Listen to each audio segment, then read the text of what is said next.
सागरी सीमेच्या सुरक्षेच्या दृष्टीने बंदर विभागाने कडक पावलं उचललेली आहेत। मत्स्य व्यवसाय मंत्री नितेश राणे यांनी सागरी सुरक्षेला प्राधान्य दिले। त्यानुसारच सर्व बंदरांवर मासेमारीसाठी जाताना खलाशांनी आधार कार्ड बाळगणे अनिवार्य असणार आहे। बांगलादेशी घुसखोरांचा प्रश्न ऐरणीवर असल्याने मत्स्य व्यवसाय मंत्री नितेश राणे यांनी हा निर्णय घेतला।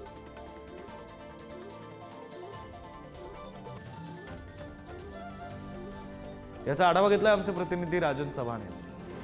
सागरी सीमा सुरक्षेच्या दृष्टिकोनातून मंत्री नितेश राणे यांनी अजून एक धडाकेबाज निर्णय घेतलेला आहे।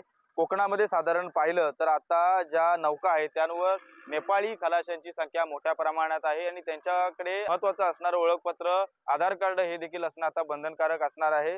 त्याचबरोबर ज्या मासेमारी नौका आहेत त्यांच्यावर सुद्धा जो नोंदणी क्रमांक आहे तो सुद्धा स्पष्टपणे दिसणं हे देखील गरजेचं आहे, बंधनकारक आहे।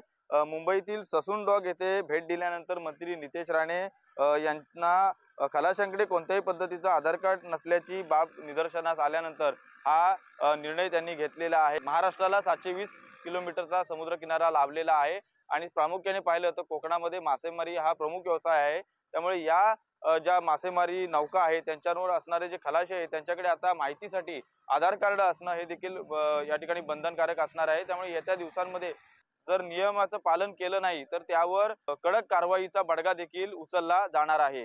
राजन चव्हाण, पुढारी न्यूज, मिरकरवाडा, रत्नागिरी।